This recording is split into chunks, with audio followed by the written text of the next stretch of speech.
Welcome to tonight's edition of Inside Scoop Virginia. I'm your host, George Burke. My guest tonight is Amy Gardner of the Washington Post. Glad to have you, Amy. Thank you. Amy covers government and politics here in Northern Virginia, focusing on Fairfax County, but not only. I mean, I've seen you do a lot broader stories, and I've seen you do some statewide stories as well. It's great to have you. I've had you on here before. But you know, every time I have you on, it never seems to be enough time. You're very kind. And I'm sure there won't be enough time this time either. Just for the edification of our viewers, you know, I'm an ex-journalist from many years ago. I still miss it.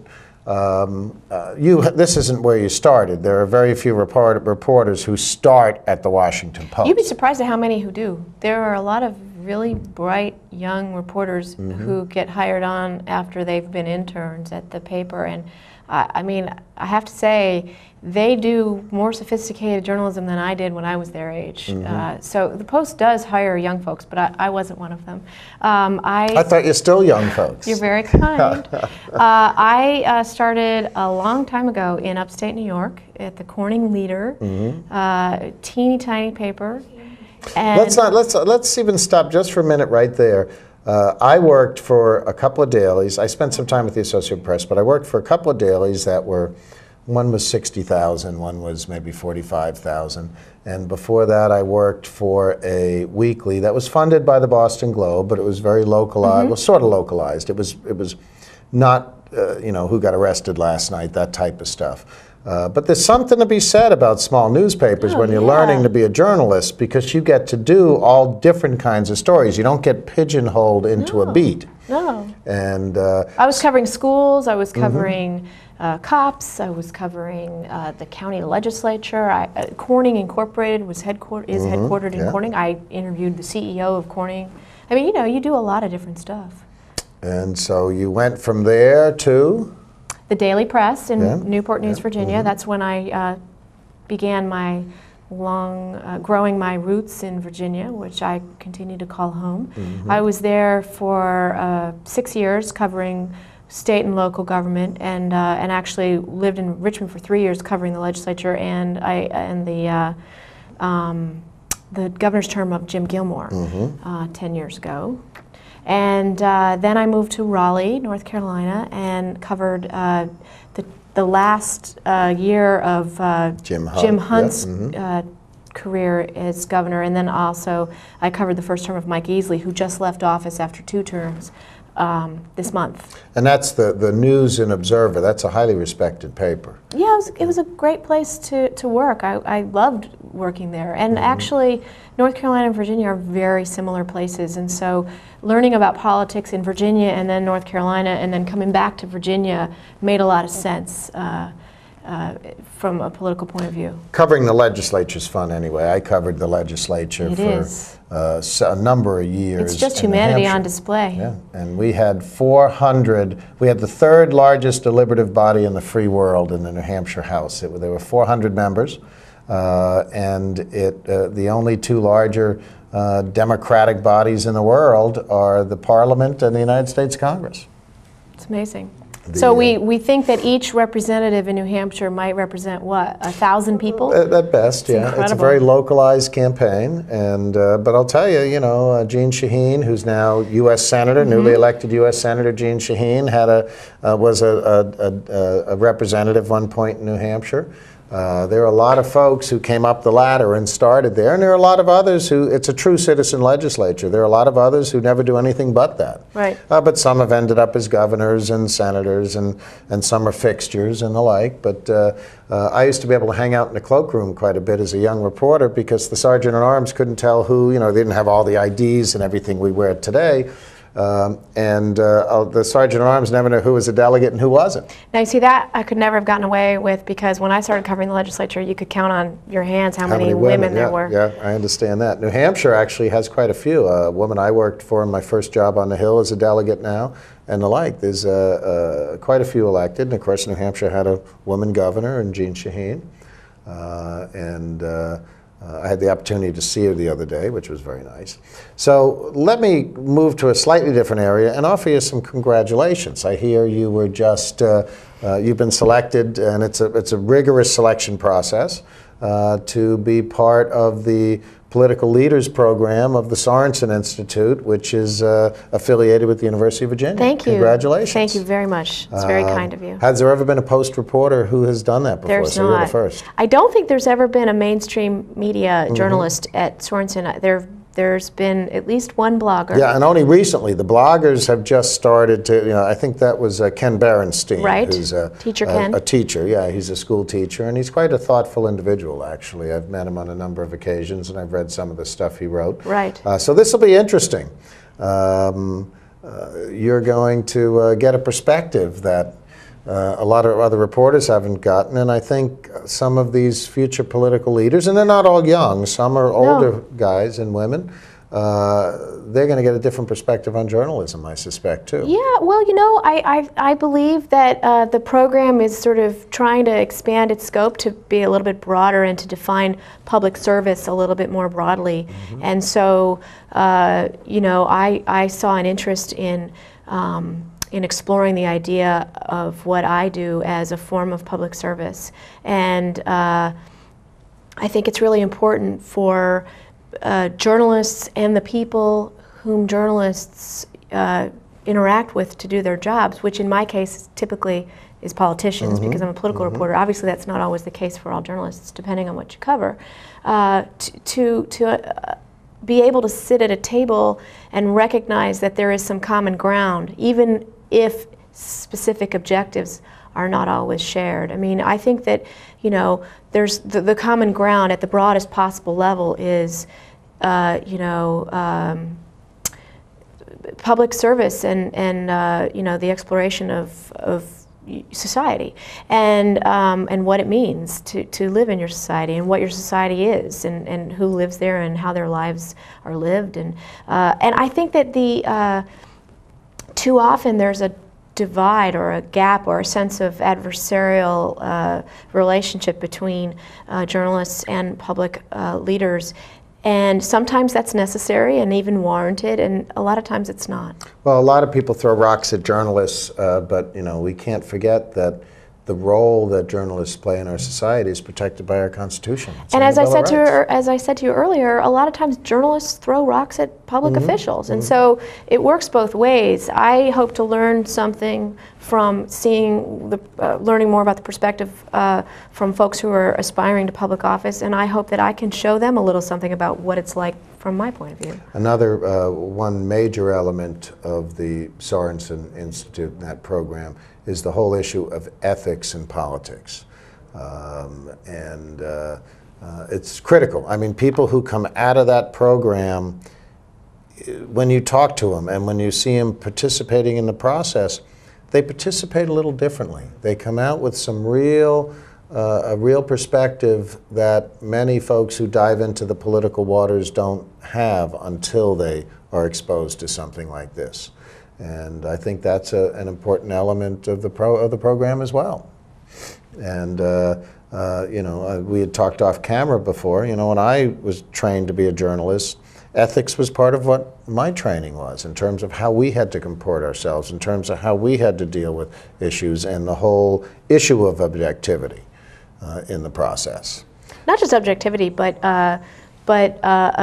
appreciation for the motives of the folks you're covering. I think a lot of times journalists just assume the worst in public officials for no good reason. As do many of the members of the public as well. Right, but who's helped formulate that view? True, that's true. And it's not that politicians don't make mistakes, and I'm not an apologist for politicians, and most of the politicians who I cover would tell you that I'm not an apologist for them. However, I think it's important for some benefit of the doubt to exist in the conversations that occur between journalists and public leaders, both ways. There's always the rule as a reporter, as long as both sides are complaining about you, you're doing a good job. I must be doing an excellent job then. But again, I wish you luck. Thank Congratulations, and I think it'll be a good program. Thank you very much. And It's how long is it? Are we talking 10 months? Yeah, it's 10 months. And it's primarily on weekends, but there is a period of time where you have to actually spend more time than that, or is No, it? it's 1 weekend a month. Oh, that's what it March is. through Okay. December. Yeah. It's really, it's quite doable. So. And well, that's great, and you'll add a whole different element to the process down there. We'll see. And, keep them honest. Let's talk a little bit about last year's politics, if we could. We got a couple of minutes before we take our first break. Okay. Were you surprised about anything? You know, we had congressional races. We certainly had the presidential race. It was a chock-full ballot. Were there any surprises to you? There were a number of surprises. First of all, and I started to tell you this before we got going here tonight, I don't think anybody smart enough not to predict things that they can't predict would have said before the election that they knew for sure that Barack Obama was going to win Virginia. Me included. I mean, if there's one thing that I have learned covering politics is that it's really hard to predict.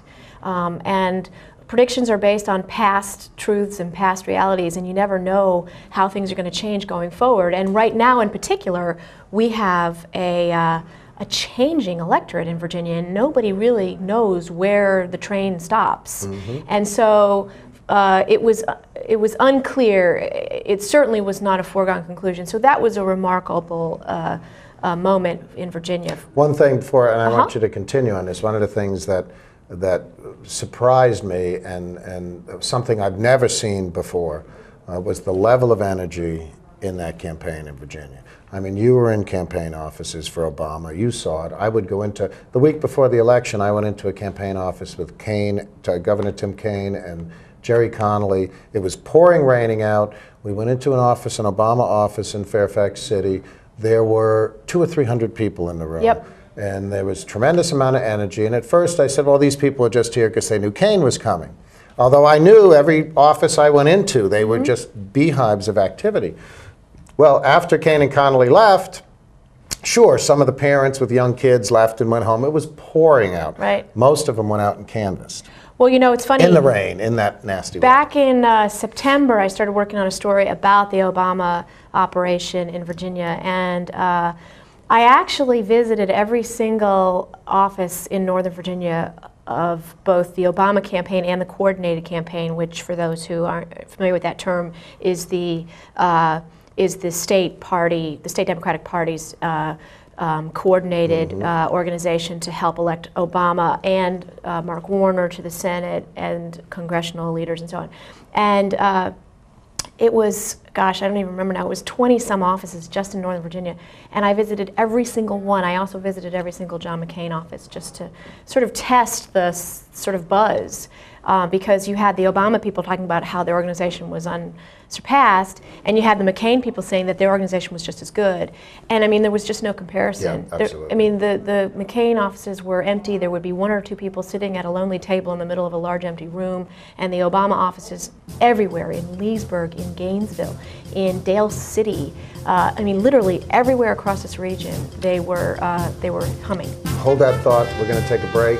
I want to get back to that because it was truly incredible. It was a movement. It wasn't just a campaign. Right. It was just amazing. We'll be back in 2 minutes. My guest is Amy Gardner. Please hang on and stay with us. Thanks for watching. So is this okay? There's more than just books at the library.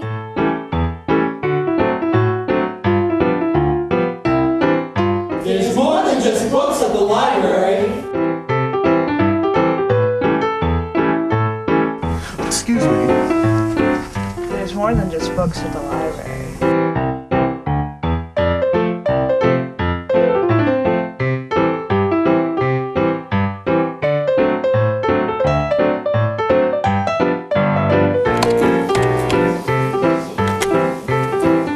Il y a plus que de livres à la bibliothèque. Hello. You have a lot of great books here today. You know there's more than just books at the library. I know.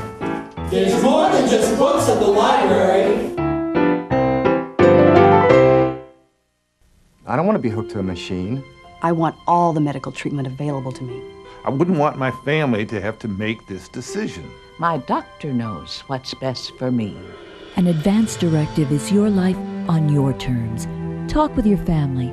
Decide what's right for you. Then put it in writing. Documenting my wishes today means my family won't have to make heart-wrenching decisions later. To learn more, visit www.putitinwriting.org. 1,200 American youth run away from their homes every day. The National Runaway Switchboard is here to help.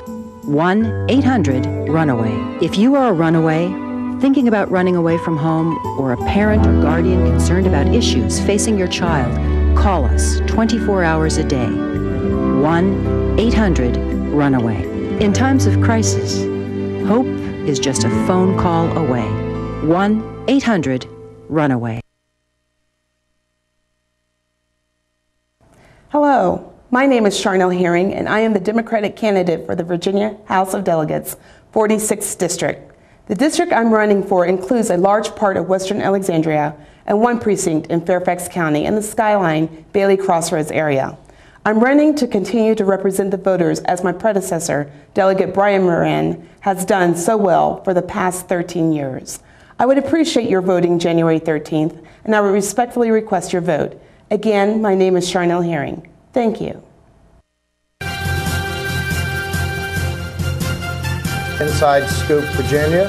Once my again, guest today George is Burke. Amy Gardner, who's a reporter with The Post who covers politics and government here in Northern Virginia. I want to get back to Obama, but they just showed this Charnel Herring PSA. I had her on a show a couple of weeks ago.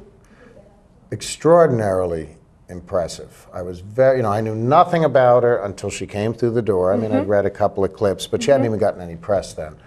She's an attorney. I think you're going to find her to be a big advocate of family issues and children's issues down there. And she shocked me in the middle of the show when she was talking about family issues, and she said, I was homeless once. Yeah. And I asked her to elaborate, and she was in a military family, and it was a divorce, and one thing led to another, and so she has a unique perspective, I think, now. She went to law school, I think, at Howard University. Catholic, I think. Catholic University, right, correct. And I think she'll, I think there's no doubt that she's going to win the seat because that district only has about 5 Republicans. Well, I mean, Barack Obama won the 46th House district with 72%. And, how President-elect Obama does, and this takes us back to our previous topic, is a unique question that may or may not have resonance for the future of Democratic politics in Virginia. But 72% in blue Alexandria with a teeny tiny blue precinct in Fairfax County, I just don't think there's too many folks out there betting for Mr. Murray.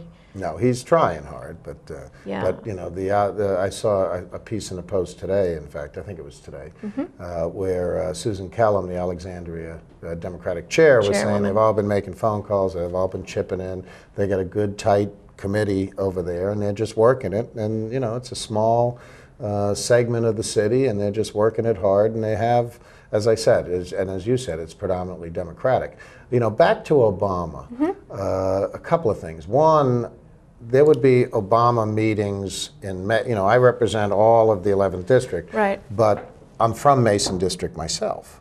And I know most of the folks in Mason District, most of the Democrats who are active in any way, shape, or form. I've been involved in politics there for almost 30 years. And I would show up at these Obama meetings that would be called. I know what you're going to say. I didn't know anybody. Well, I knew maybe 10 or 20%. It was a whole new flock of people. Absolutely. Well, it's interesting. You talk about Alexandria having a terrific organization, which I think it's fair to say that it does. But an interesting story that I came across when I was doing my Obama organization story in the fall, the Alexandria organization, the majority of the folks who'd been active in Alexandria Democratic politics for a long time were supporting Senator Clinton. A lot of the mainstream political establishment. The folks who were out early for Obama in 2007, starting to have a table at the farmer's market and all that stuff that you do on your own with no direction from any national campaign, because there really wasn't a national campaign yet. And those were 25-year-old and 28-year-old folks who saw this guy speak at the '04 convention and thought that he spoke to them in some way, and they persevered in spite of the organization in Alexandria, which was not necessarily on board with the with building an Obama organization early on. It was reminiscent of the Webb campaign, quite frankly, where Harris was sort of the establishment. Harris Miller was the establishment candidate. Many establishment figures came, backed him before Webb was even in the race. And then Webb appears, and everybody says, well, he was a Republican, and he doesn't have a chance, and he's never been in politics, and he's not much of a campaigner, and he surprised everybody. Granted, it was a squeaker, and I saw him today at an event, he made jokes about his landslide. Right, and it's all the more evidence that it's about the candidate more often than not. I mean, I just don't think that you can say that Virginia is blue. It is bluer. It's purpling, as people like to say. But if it hadn't been a candidate whose whole campaign was based upon change at a time when there was this desperate desire for change among a certain demographic, if he hadn't been African American in a state with an enormous non-voting African American population that was compelled to get out and register and vote, if there hadn't been a very unpopular war going on. I mean, there's so many reasons that came together to make this victory happen in Virginia, and it's just so hard to say what that means about where the state goes from here. I mean, there's no question that the Democratic Party here is surging. It's just a question of, is this the end of the surge? Is it going to continue? I mean, Mark Warner was elected governor in '01, Tim Kaine in '05. This past fall, we have 3 new Democratic congressmen elected, so we now have a majority. And we only expected one initially. Right, and so the map is definitely changing. But would John Warner have been reelected had he run again? Probably. Probably. So you just don't know. The party is certainly stronger. The Democratic Party is certainly stronger than it was in the past. The Republican Party has been reeling, certainly in Northern Virginia, maybe more than statewide, but in Northern Virginia. We had Jim Highland on the show with Scott Serval. They're the Fairfax County Republican and Democratic chairs. And Jim admitted that they certainly had an uphill battle here, et cetera. I guess he's going to be a candidate now for Steve Shannon's House of Delegates seat. And he's been particularly candid for a number of years about the challenges facing his party, I think. And he's not a pie in the sky guy at all. But you know as well as I do that presidential years are different. If you just have to look at the ultimate election results in off years, and a lot of people in Northern Virginia come out, and they come out only in a presidential year, and many of them only vote for president. Not a majority, but I mean, there was a drop-off in the 8th and a drop-off in the 15th between like the congressional races and the presidential races. Although Tom Perriello, the 5th, correct, the new Democratic congressman from the 5th district who beat Virgil Goode, outperformed Barack Obama. Correct, you did. So, you can scour these numbers and find all kinds of interesting details. That'll be an interesting race. I've met him a couple of times now. He's a heck of a nice guy. Bright guy. Yeah, that'll be an interesting race to watch in 2 years, because the Republicans are going to come back with a fury. You're not going to have Barack Obama running on the ticket. Maybe he'll end up down there to campaign for him, who knows, or whatever. There'll be a lot of Democrats who'll come into that 5th to campaign to try and protect the seat, because certainly... Well, that's why Jim Moran put Tom Perriello on the Transportation and Infrastructure Committee to help give him some profile for his district. Yeah, they want to try and protect that seat as much as possible, but that'll be a catfight, I think, in 2 years. We'll see. Who knows? Again, it's a... Well, another interesting point, there was a poll, and I believe we wrote about it in November, and it was an exit poll that asked people how they were going to vote in the governor's race this fall. And I believe the number was fairly solidly, I want to vote for a Democrat for governor in Virginia. And, you know, to my mind, that number just doesn't mean a whole lot because we're not going to see the turnout. I'd be shocked if we saw the turnout this coming November that we saw this past November. Now, certainly Governor Kane and Governor Warner and folks like Jerry Connolly are doing everything that they can to keep the organization in place, but there's just not going to be the same turnout. And, you know, from a Democratic perspective, I certainly will give Governor Kane an enormous amount of credit in terms of what their organization has done, both in terms of raising money, fielding candidates, and working those elections. I mean, I've been involved in Virginia politics for a long time, and it just keeps getting better and better. Now, the Republicans are loaded for bear. Their first shot, I think, is going to be looking, that's what I want to talk about after the break, is they're looking at this the seat Connolly's vacating, where you have Sharon Bulova and Pat Harity running for chairman of the Fairfax County Board of Supervisors. If I was a strategist on their side, I would be doing everything possible, because that will be very symbolic. Whoever wins that will be sort of symbolic going into the rest of the year's elections around the state's largest jurisdiction, a county that has certainly in recent years proven to be much bluer than it was in the past. If I wanted to make a mark, that's where I would start, as if I was a Republican strategist. Of course, I'm not. I'm a Democratic strategist, so we are anticipating that. We're going to look at it accordingly. But that will be quite the race. Any other surprises? We got about a minute before we break. Well, Tom Perriello was a big surprise, and Glenn Nye, who beat Thelma Drake from Virginia Beach, that was a big surprise too, because she was viewed as a very well-organized and hard-working candidate who knew her district and worked her district. But in that case, the Obama surge may have been too big to overcome, particularly because Hampton Roads is sort of the other urban area, much like Northern Virginia, where although it has a bigger military population, and so that has caused it to tend to be Republican, you also have a whole bunch of people coming in from out of state and changing the color of the area. And there's a large African-American population there that has not been coming out in numbers in the past to vote. Is that true in the 2nd District too, though? I'm not sure about the 2nd per se, but in Hampton Roads in general, and I was looking at at the overall picture. But I think Hampton Roads is turning bluer. It's certainly not as blue as Northern Virginia. And it could cut either way in some of these races. That's why these House of Delegate races are so interesting as well. Indeed. We will be back in 2 minutes. My guest is Amy Gardner. I wish we had 2 hours, because we've barely scratched the surface on the show so far, and that happened to us last time too. So stay with us, and we'll see you in 2 minutes.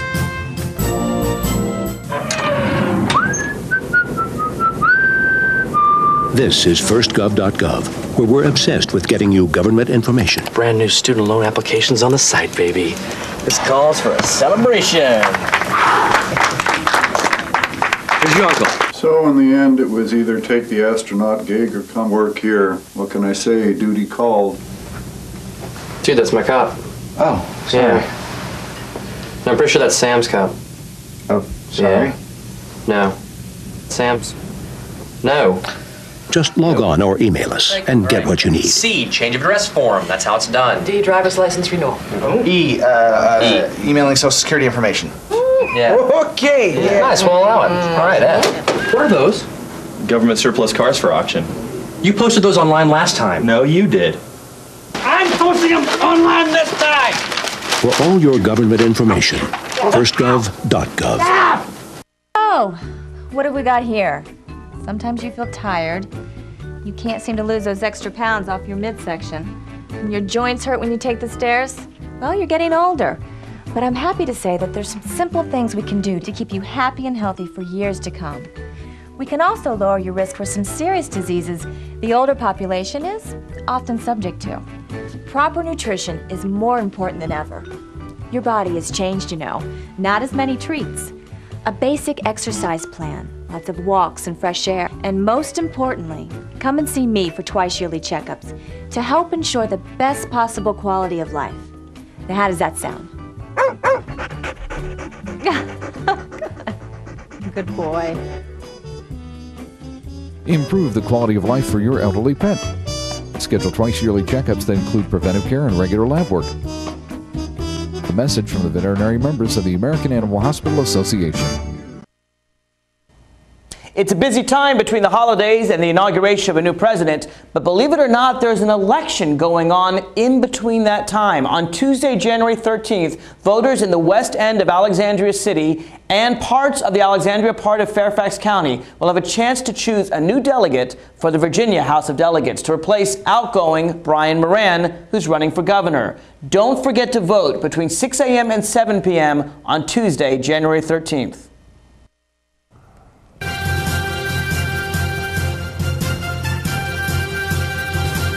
Once again, welcome back. George Burke here. My guest is Amy Gardner from the Washington Post. We were talking about last year's elections and everything that went on with Obama and winning these 3 congressional seats, which I think surprised even many strategists up until the last week. About the last week and a half, I started hearing from people who were working in the media and some other stuff that there were shots in both of those races. And not just the folks, again, who were looking at pie in the sky, but folks in the know who were involved on the ground there, et cetera, saying, no, the tide's turning. You know, sometimes we in Northern Virginia sometimes feel other parts of the state have a warped perspective of who we are, but we also sometimes have a warped perspective about Rova, as a, the rest of Virginia. And but that was, it was quite a night, election night. I don't think Jerry Connolly was any big surprise. I think you'd agree with me there. But it was certainly a tough race. Everybody, I kept hearing early on, everybody saying, oh, it's going to be a pushover, it's going to be a pushover. No race is a pushover for No, in fact, it's interesting. I had to, I had a couple of heated discussions in my own newsroom about whether he ought to have won by a larger margin, which is sort of crazy. I mean, he won by, I don't even remember now, 12 points. Yeah. And, that's, as he will say, is the very same margin that Tom Davis won in his last re-election campaign in 2006, which is pretty amazing given the fact that a third of the district is in Prince William County, where Jerry is not a known quantity. And he won Prince William County, which was a major, major victory. And it was, although you could also argue that that was very much about Obama's surge as well. Another surprise that might be worth talking about briefly is that Frank Wolf beat Judy Fader by a larger margin than he beat her 2 years ago, which was very stunning to Judy and undoubtedly disappointing. But certainly surprised me. I can't say that I was expecting Judy to win that race, but he beat her so resoundingly, and it said a lot about about his popularity in that district and about her not necessarily having picked up on a message that that district wanted to hear, even as they voted for Mark Warner for Senate and Barack Obama for president. Well, the demographics out there are still quite a bit different than the demographics in the 8th and the 11th. Number one, it's much less blue. It's red for all intents and purposes. And let's not forget that both Barack Obama and Mark Warner drew a lot of Republican votes.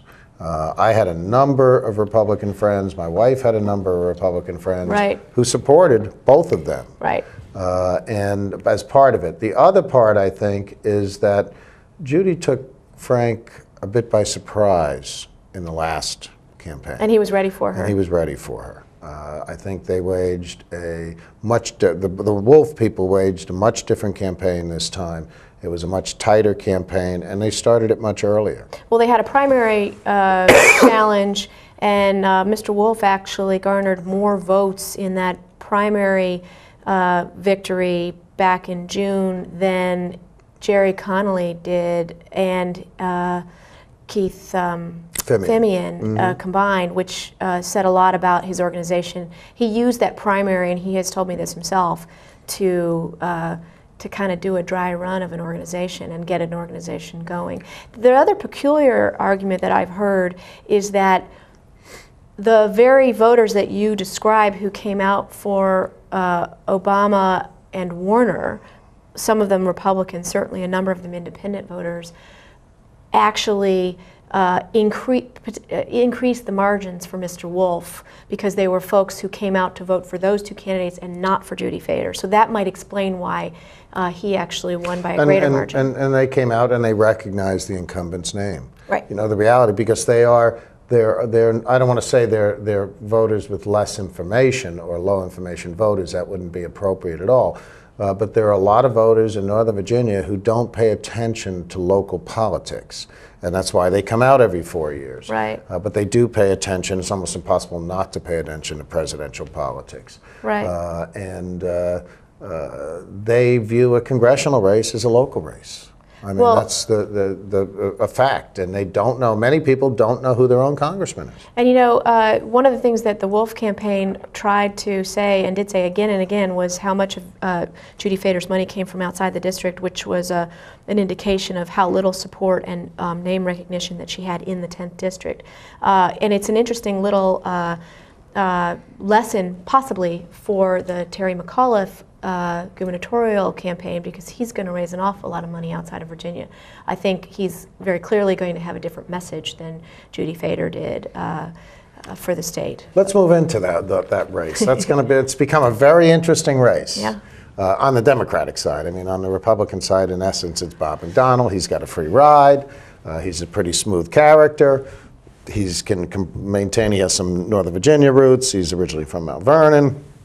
He's got the Hampton Roads roots, and now he's based in Richmond. And he's got a bully pulpit from the Attorney General's seat, so he's in for the ride, and they're going to be doing all that work while the three Democrats, or three at the moment,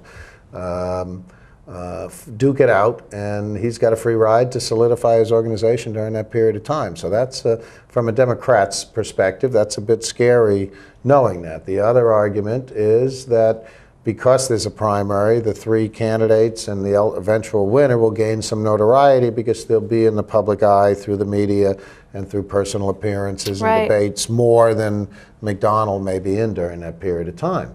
I think every one of all three of these candidates, from my perspective, have some very positive attributes, and for anybody who doesn't know who they are, I'll do them in order to be fair. Creed Deeds, Terry McAuliffe, and Brian Moran. Creed Deeds is a sitting state senator. Brian Moran was the Democratic caucus chair in the House of Delegates. He recently resigned to campaign full-time, and Charnel Herring is expected to win that seat on Tuesday. And Terry McAuliffe is the former Democratic National Committee chair and fundraiser and strategist extraordinaire for the Clintons for, several decades. All Virginians. McAuliffe's lived here for a couple of decades. 17 years. Nearly 2 decades. And Moran's lived here for some time, and Cree from Bath County, Virginia, the more rural candidate, is a native. And McDonnell's a native. Yeah. So what do you think about that race? Well, I actually have a story going tomorrow about the McAuliffe effect. And, I think that the question, and I do not know the answer to this question, is Virginia ready for him?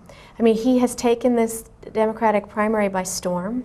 I think it's fair to say he has scared his competitors a little bit, shaken things up. Certainly, all three of the other guys are conceding the money race at this point. This is a man who's raised millions upon millions of dollars for national candidates. And there's just little question that he is going to raise money and run a well-financed campaign. I mean, he's already got a huge staff with schedulers and internet strategists and communications directors and so on and so forth. And Mike Henry, who has been the deputy campaign manager of the Clinton campaign, the Hillary Clinton campaign, and Mo Alathe, who worked for Mark Warner, and DeLacy Skinner, who was Tim Kaine's communications person. And Pete Brodnitz, the pollster who has worked for Kane and some others, Judy Fader. I mean, he's going to spend money, he's going to build an organization. The question is whether that organization can compete with the grassroots Democratic Party organization, which I think it's fair to say Brian Moran has built up an advantage in. Brian has a well-known figure, a Democratic National Committee member, Mame Riley, Steve Jarding, who was a force behind the Webb campaign, is working for Brian. There are a number of other folks, Dominic Abello, who had worked certainly for a long time for Governor Warner. A whole mess of local Democratic elected officials, not just Fairfax and Northern Virginia, but Hampton Roads as well. And he's been working them for some time. He's been paying his dues. Well, here's the premise of the story that I've written, which is that there are 2 to 3 rules that have sort of governed politics in Virginia. You have to have roots in Virginia. If you're a Democrat, you have to have distance from the National Party because this is a moderate to conservative state. And you have to have spent a lot of time building relationships within your party. And Terry McAuliffe is saying with his campaign that those 3 rules no longer apply. And if he wins the nomination, it will be evidence that those 3 rules, if they don't apply, then they are at least surmountable.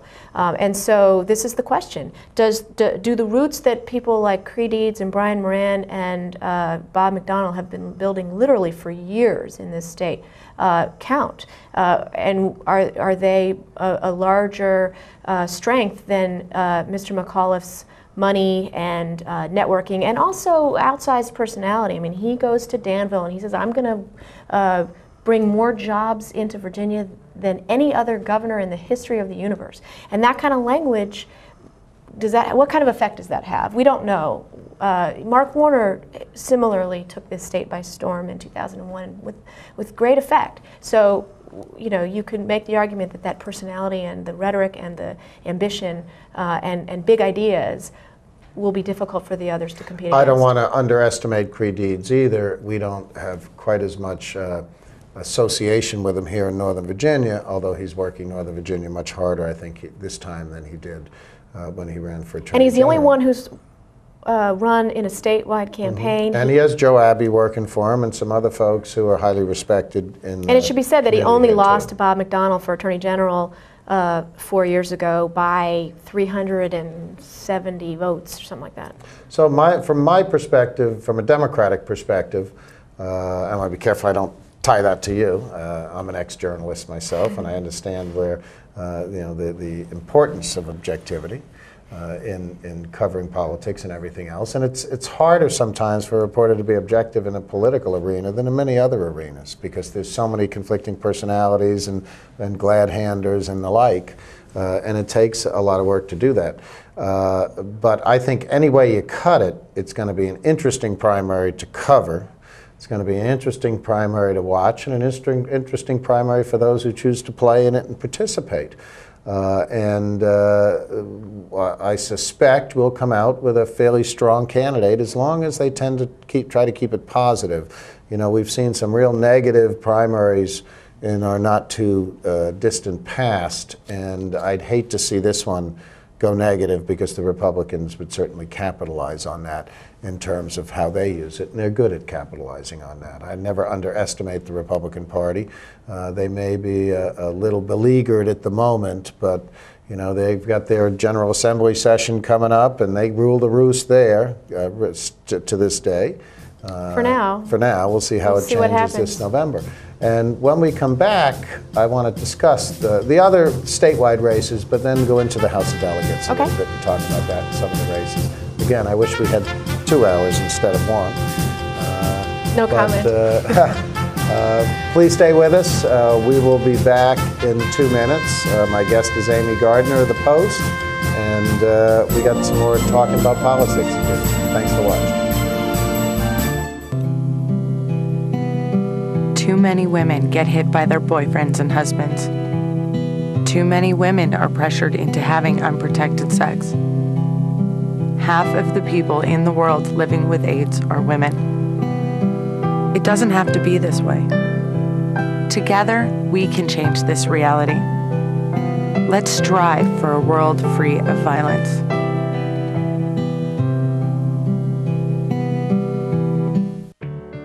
At Volunteers of America, we don't just give kids a way to stay off the streets. We give them the tools they need to reach their full potential. We don't just help the elderly receive needed care. We help them live life to the fullest. We don't just provide food for homeless individuals and families. We provide job training and placement so they can buy groceries. Volunteers of America is a national organization that for over 100 years has provided programs and services that allow people to overcome their challenges to become vital members of their community. At Volunteers of America, we don't just help people, we help people help themselves. Find out how you can support the programs that are working in your community. Contact Volunteers of America today. Call 1-800-899-0089. Drivers face all kinds of distractions. Guys, stop playing. No. 127 consecutive. Before your wireless phone becomes one of them, stop. Drive safely. Keep your phone in easy reach and dial sensibly. In bad weather or traffic, call later and use a hands-free device. Remember, with wireless, safety is your call.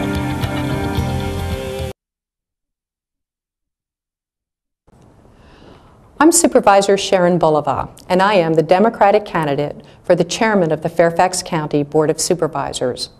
The special election is scheduled for February 3rd, and I hope to have your vote. Our quality of life in Fairfax County is second to none, and I'm committed to keeping it that way. Our schools are among the best in the nation. We're the safest community of our size in the United States, and Newsweek magazine describes us as one of the greatest success stories of our times. We're facing some difficult challenges as we tackle the economic crisis affecting Fairfax and other local governments across the nation. But I promise you, we will address them with fiscal responsibility and with sensitivity.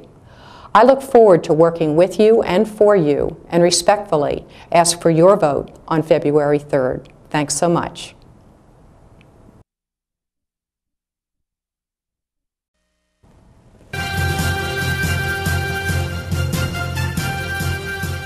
Welcome back. My guest today is Amy Gardner from the Post, and we're talking politics in Northern Virginia and around the state.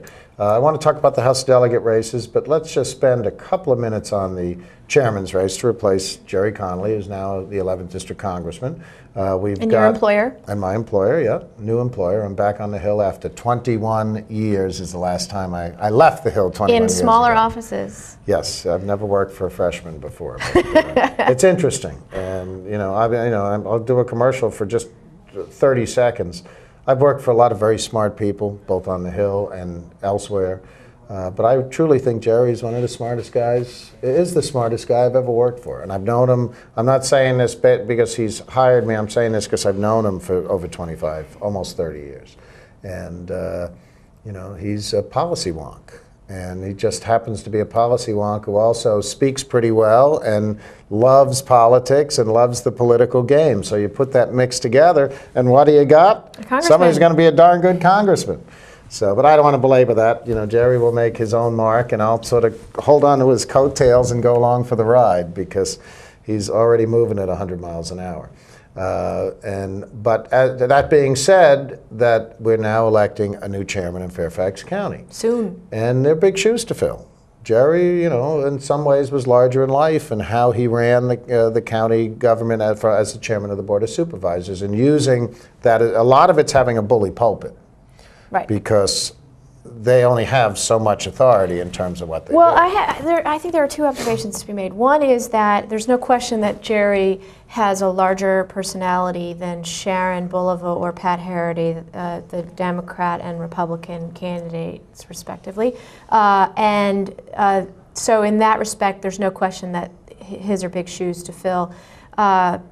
He also has a record of, building consensus on that board. However, I think it also needs to be said that, and this speaks to the question of who wins that race, there hasn't been a whole lot of disagreement about what direction this county needs to be going in, either at the board level or among the constituents. I think that the polling data shows very clearly that, notwithstanding the current economic conditions, Fairfax County residents are happy with their schools, they're happy with the low crime, they're happy with their parks and their libraries and their roads and their neighborhoods and so on and so forth.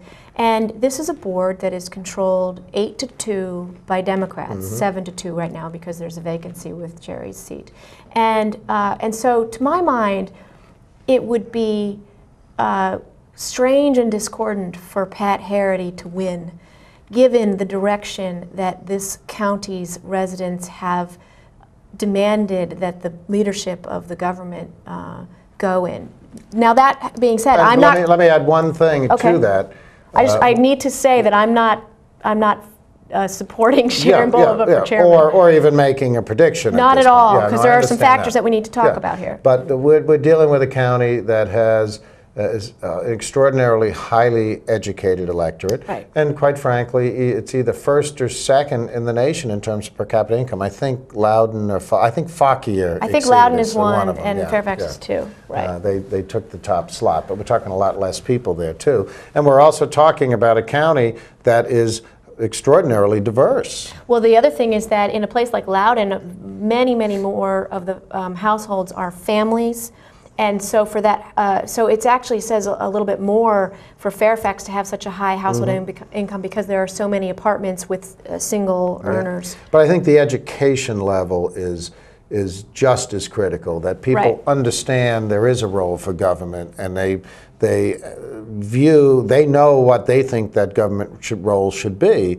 And not that they dictate it, but certainly they have the right to dictate it at the ballot box. You know, I covering the county for the Post, I discover a new, major facility or major program just about every month on this beat. You know, first it was a tour of the new Public Safety Communications Center out in the western part of the county. It's a gorgeous, state-of-the-art facility in another locality, in another state. It would not be viewed favorably. It would have, in terms of the expense. In Fairfax, I think it's demanded. I did a little story this week about the largest park in Fairfax County, which I'm ashamed to say I'd never been to before, Huntley Meadows, down in the Lee District. Stunning. And I mean, these facilities, the libraries, the new library in Burke, the new library in Fairfax City, the new library in Oakton, just beautiful state-of-the-art facilities that the residents want and don't complain about in terms of the cost. They demand the service. And so that's why I think it makes all the sense in the world from a policy point of view for Sharon to move in, because she represents the same policy leadership on schools and parks and the environment, stormwater management, growth management in terms of what the county is trying to do, redeveloping Tyson's Corner, so many issues. She represents a continuation of the policies that Jerry has pushed. And she comes in with, I don't know, she's got like 17 years on the board or something. Yeah. She's been the budget committee chair and the like, so she's also a policy wonk. I mean, they're very much so. And she may not be flamboyant and the like, but she knows her numbers. Now, Harity's an interesting guy. His father was the chairman of the Board of Supervisors. For somebody who's only been on the board for a year, he comes into this race with a surprisingly equal measure of name recognition as Sharon, because she's very well known in the Braddock district, but maybe not so well known elsewhere, and that's only 1/9 of the county. And then similarly, or on the other hand, Pat, his late father was the chairman representing the entire county. Has a parkway named after him. I think one of the buildings in the county complex is named after him. So there's certainly some name recognition. Another advantage that Pat has, I think, is he's very well known in the county's business community. He's been active in the Fairfax County Chamber for a number of years. He's very well networked in that community, business community, and that could potentially serve him well. And then the third sort of factor here is that we have no idea who's going to turn out. I mean, we're going to see pitiful turnout on Tuesday in this special House race in Alexandria. Well, we're going to see pitiful turnout in this chairman's race in February. We very well could. I mean, people still have election fatigue. They're still worn out from November. They put a lot of effort into it. Even folks who may not be active politically, you know, there were discussions about Obama over the water coolers, et cetera, and I think people, you know, they're just through the holidays and, you know, schools I don't think they're have started discussing again. the chairman's race I don't over the either water at this cooler. point. So it'll be incumbent upon these candidates to get their votes out, and we'll see. I mean, you can't predict, but I will suggest that I expect Sharon Bolivar to win, but you're not sure. No one's sure. No one's sure. I'm not sure. I don't think anyone else is sure. You can never be sure about an election until after all the votes are counted. And then the unfortunate thing about these kinds of elections is that once they happen and the votes are tallied, you know, the people and journalists, my ilk, are guilty of this, draw conclusions from them, and that's going to be dangerous in this case. It just, with such low voter turnout, it's hard to assign a whole lot of meaning to the outcome. Certainly pundits and political operatives will attempt to spin it, particularly the political operatives will attempt to spin it, and we only have a couple of minutes left, so I want to get to it, because they're going to want to, a lot of this is going to be aimed at not only the governor's race, but the House of Delegates. So whoever wins will give a rallying cry to their party about the momentum either continuing if it's Sharon or coming to an end if it's Pat. No question. We're going to have some heated House of Delegate races up here, I think. You know, you got Hugo's seat, you got Albo's seat, and I'm not suggesting the Republicans aren't going to. You've got Russ' seat, you've got Frederick's seat in Prince William, you've got Lingenfelter, I believe his name is down there. Bob Marshall. Bob Marshall as well. But you know, Bob Marshall's district went for Barack Obama. Yeah, so I mean, there could be some changes coming there, depending on the candidates that are chosen on the Democratic and the Republican sides, and how the electorate comes out to vote. It's hard to predict much change, but again, Chuck Caputo, I think, will again have a fight. The Republicans will come after him. Now. And, Shannon, you mentioned. Yeah, Steve Shannon's seat. You know, that's not a slam dunk. There are a number of Republicans who are in trouble. I think it'll be easier for Democrats to hang on just because of the momentum. I would say that Tim Hugo, the Republican delegate from Western Fairfax, has a very strong district and would be very difficult to beat. Yeah, and he's everywhere. He plays the hometown boy and the like. He represents the most Republican part of the county. So. It's time for us to go. Like I said, I could use another hour picking your brain. And I thank everybody for watching. My guest again was Amy Gardner with the Washington Post. She covers government and politics here in Northern Virginia, primarily Fairfax, but not only Fairfax. You've had some interesting stories over the course of this campaign, and I think you've got a pretty strong readership among our folks. Anyway, I don't have time to gab. Thanks for watching. See you next week.